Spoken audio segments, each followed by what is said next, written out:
There may be a few of you who know something about our namesake for this event, but for the rest of you, I'll share some highlights. J. Anderson Davis, or Jack Davis, was one of the founders of our Academy and the founding editor of the Journal of Economics and Finance, which began over 50 years ago as the Mid-South Journal of Economics. Jack died in March of 1991.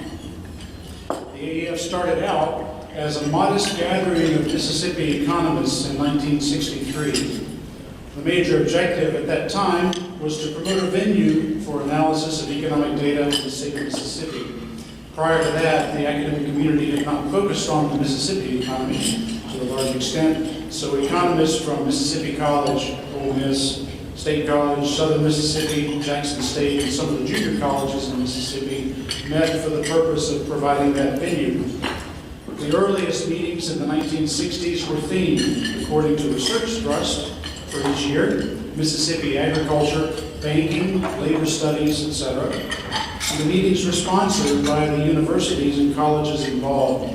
Meeting locations were rotated among the principal schools of the Academy. In 1965, the Academy of Mississippi Economists produced the first of a long line of papers called the Annals, which grew from 6 papers in 1965 to 45 papers and 495 pages in 1976. By 1992, the Papers and Proceedings edition was over 900 pages. Some of the names prominent in the history of the Academy appear in the archived documents found at the University of Arkansas. The program chair in 1992 was John Dran, and the editor of the proceedings was Tom Lindley. Some of you old-timers like me may remember him.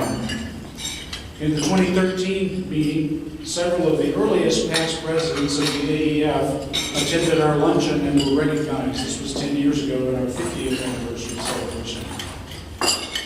Past presidents there from long ago were Mike Butler, Layla Pratt, Jim McMinn, Luther Lawson, John Lee, and George Carter. The earliest past president in attendance 10 years ago was Gary Young, who was president of the Academy in 1980. 1980 was the second year I attended the annual meeting. I visited Gary in his home in Dandridge, Tennessee last year. You see, Gary was my Principles of Economics teacher at Delta State University. He was a big reason I majored in economics as an undergrad and became a professor in the 1980s.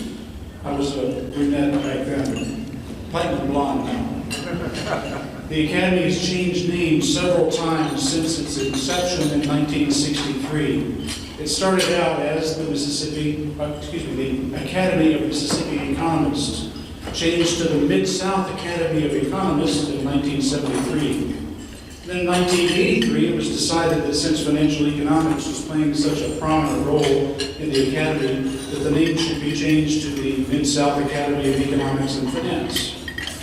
Finally, in 1996, it was decided that the name should reflect the far-reaching membership and influence of the Academy, and the name was changed to the current one, the Academy of Economics and Finance.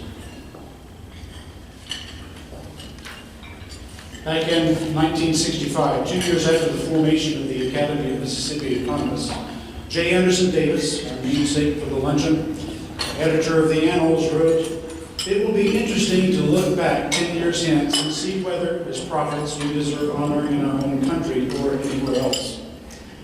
11 years after that, in 1976, the editor wrote, "We now embrace 5 states instead of 1. We have an active and prolific membership. Our program is as broad as any regional organization. We believe that for the most part, the papers are the peer of any regional society in the country. Perhaps our predictive abilities are by now even somewhat better than astrology." The optimism was justified, he said, referring to J. Anderson Davis's 1965 editor's note. Now, 48 years later, in the Academy's 60th year, we can further reflect on the accomplishments of our Academy. We now embrace the entire United States, if not a substantive claim to the world, in our attendance. Our board of directors and officers represent 11 different states: California, Florida, New York, Nebraska, Virginia, North and South Carolina, Maryland, D.C., Colorado, and Texas. We now produce not just papers and proceedings or annals. We sponsor the Journal of Economics and Finance, the Journal of Economics and Finance Education, and the Acaademy of Economics and Finance Journal, and have affiliations with the Journal of Finance Case Research and the Journal of Instructional Techniques in Finance. Our flagship journal is ranked as high-quality research outlet in most rankings. Our meetings extend far beyond the traditional Mid-South, as far as the East Coast and locales such as Myrtle Beach, Jacksonville, and Savannah, to the Southwest meetings that have been held in Texas. I believe that our most noteworthy accomplishment has been to preserve a professional venue that is mutually supportive, amiable, and open, an environment where non-traditional papers are welcome, where the pursuit of knowledge is defined much broader than traditional empirical studies. Regional emphasis papers are still welcome and very much a part of the collection of papers. The Academy supports faculty development through its teacher training program. PhD students are encouraged to share their research and to become a permanent part of our membership. We have a culture that should be the envy of many other academies. This doesn't happen by accident. We stand on the shoulders of those academy leaders who came before us.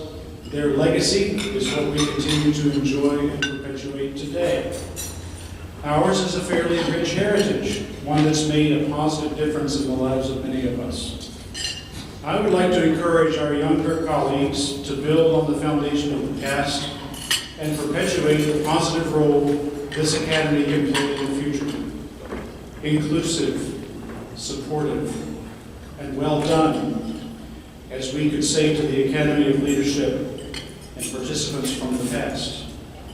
Well done. Enjoy the conference, everybody. Thank you.